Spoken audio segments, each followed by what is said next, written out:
कुछ मोती कुछ सीप में प्रस्तुत है मुंशी प्रेमचंद की कहानी।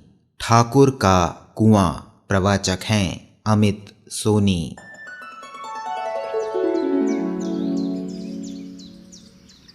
जोखू ने लोटा मुंह से लगाया तो पानी में सख्त बदबू आई। गंगी से बोला, ये कैसा पानी है, मारे बास के पिया नहीं जाता। गला सूखा जा रहा है और तू सड़ा पानी पिलाए देती है। गंगी प्रतिदिन शाम पानी भर लिया करती थी। कुआं दूर था, बार बार जाना मुश्किल था। कल वह पानी लाई तो उसमें बू बिल्कुल ना थी। आज पानी में बदबू कैसी? लोटा नाक से लगाया तो सचमुच बदबू थी। ज़रूर कोई जानवर कुएं में गिरकर मर गया होगा, मगर दूसरा पानी आवे कहाँ से? ठाकुर के कुएं पर कौन चढ़ने देगा? दूर से लोग डांट बताएंगे। साहू का कुआं गांव के उस सिरे पर है, परंतु वहां भी कौन पानी भरने देगा? कोई तीसरा कुआं गांव में है नहीं। जोखू कई दिन से बीमार है। कुछ देर तक तो प्यास रोके चुप पड़ा रहा, फिर बोला, अब तो मारे प्यास के रहा नहीं जाता। ला, थोड़ा पानी नाक बंद करके पी लूं। गंगी ने पानी ना दिया। खराब पानी से बीमारी बढ़ जाएगी इतना जानती थी, परंतु यह ना जानती थी कि पानी को उबाल कर देने से उसकी खराबी जाती रहती है। बोली, ये पानी कैसे पियोगे? ना जाने कौन जानवर मरा है। कुएं से मैं दूसरा पानी लाए देती हूं। जोखू ने आश्चर्य से उसकी ओर देखा। पानी कहाँ से लाएगी? ठाकुर और साहू के दो कुएं तो हैं, क्या एक लोटा पानी ना भरने देंगे? हाथ पांव तुड़वा आएगी और कुछ ना होगा। बैठ चुपके से, ब्रह्म देवता आशीर्वाद देंगे। ठाकुर लाठी मारेंगे, साहू जी 1 के 5 लेंगे। गरीबों का दर्द कौन समझता है? हम तो मर भी जाते हैं तो कोई द्वार पर झांकने नहीं आता।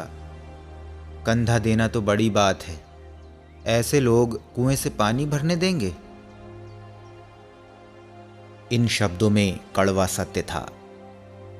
गंगी क्या जवाब देती, किंतु उसने वह बदबूदार पानी पीने को ना दिया।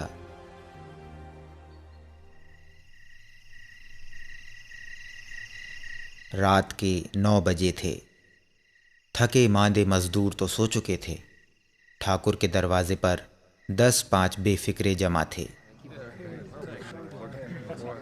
मैदानी बहादुरी का तो अब न जमाना रहा न मौका। कानूनी बहादुरी की बातें हो रही थीं। कितनी होशियारी से ठाकुर ने थानेदार को एक ख़ास मुकदमे में रिश्वत दी और साफ निकल गए। कितनी अक्लमंदी से एक मार्के के मुकदमे की नकल ले आए। नाजिर और मोहतमिम सभी कहते थे, नकल नहीं मिल सकती। कोई 50 मांगता, कोई 100। यहाँ बेपैसे कौड़ी नकल उड़ा दी। काम करने ढंग चाहिए।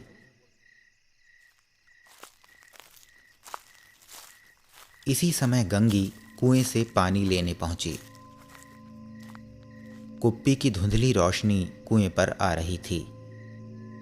गंगी जगत की आड़ में बैठी मौके का इंतजार करने लगी। इस कुएं का पानी सारा गांव पीता है, किसी के लिए रोका नहीं। सिर्फ ये बदनसीब नहीं भर सकते। गंगी का विद्रोही दिल रिवाजी पाबंदियों और मजबूरियों पर चोटें करने लगा। हम क्यों नीच हैं और ये लोग क्यों ऊंचे हैं? इसलिए कि ये लोग गले में तागा डाल लेते हैं। यहाँ तो जितने हैं एक से एक छठे हैं। चोरी ये करें, जाल फरेब ये करें, झूठे मुकदमे ये करें। अभी इस ठाकुर ने तो उस दिन बेचारे गडरिए की भेड़ चुरा ली थी और बाद में मार कर खा गया। इन्हीं पंडितों के घर में तो 12 मास जुआ होता है। यही साहू जी तो घी में तेल मिलाकर बेचते हैं, काम करा लेते हैं, मजूरी देते नानी मरती है। किस किस बात में हमसे ऊंचे हैं। हम गली गली चिल्लाते नहीं कि हम ऊंचे हैं, हम ऊंचे हैं। कभी गांव में आ जाती हूँ तो रस भरी आंखों से देखने लगते हैं, जैसे सबकी छाती पर सांप लौटने लगता है। परंतु घमंड यह कि हम ऊंचे हैं। कुएं पर किसी के आने की आहट हुई। गंगे की छाती धक धक करने लगी। कहीं देख लें तो गजब हो जाए, एक लात भी तो नीचे ना पड़े। उसने घड़ा और रस्सी उठा ली और झुककर चलती हुई एक वृक्ष के अंधेरे साए में जा खड़ी हुई। कब इन लोगों को दया आती है किसी पर। बेचारे महंगू को इतना मारा कि महीनों लहू थूकता रहा, इसलिए तो कि उसने बेगार ना दी थी।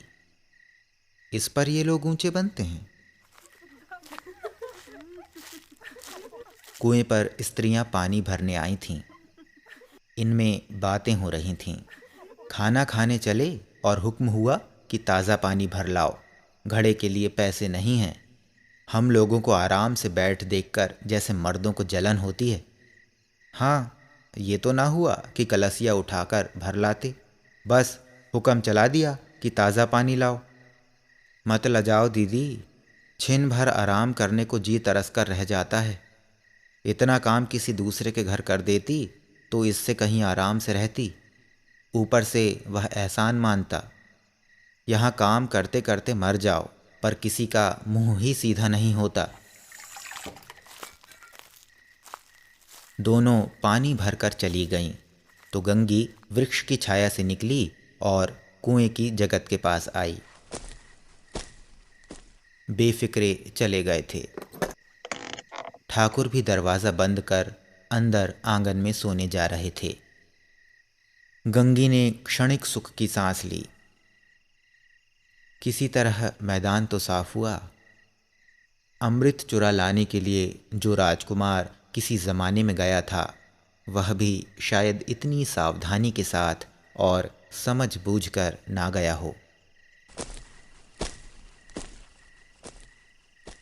गंगी दबे पांव कुएं की जगत पर चढ़ी।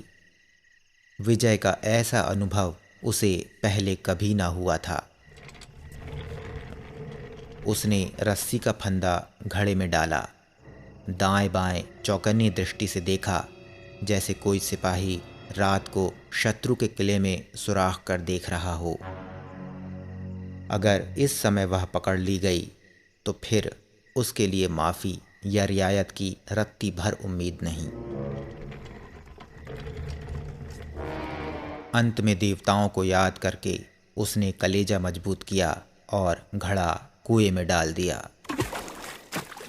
घड़े ने पानी में गोता लगाया, बहुत ही आहिस्ता, जरा भी आवाज ना हुई। गंगी ने 2-4 हाथ जल्दी जल्दी मारे। घड़ा कुएं के मुंह तक आ पहुंचा।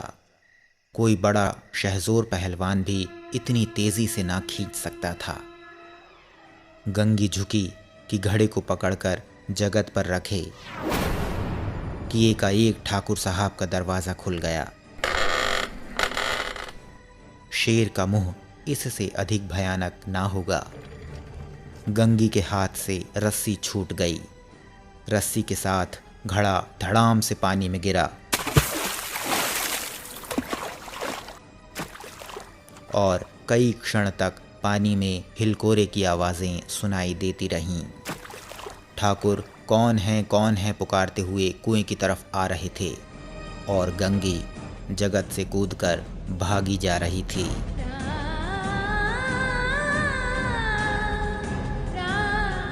घर पहुंचकर देखा कि जोखू लोटा मुंह से लगाए वही मैला गंदा पानी पी रहा था।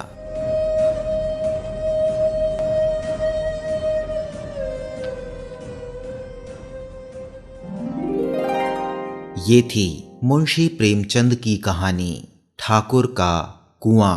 प्रवाचक थे अमित सोनी।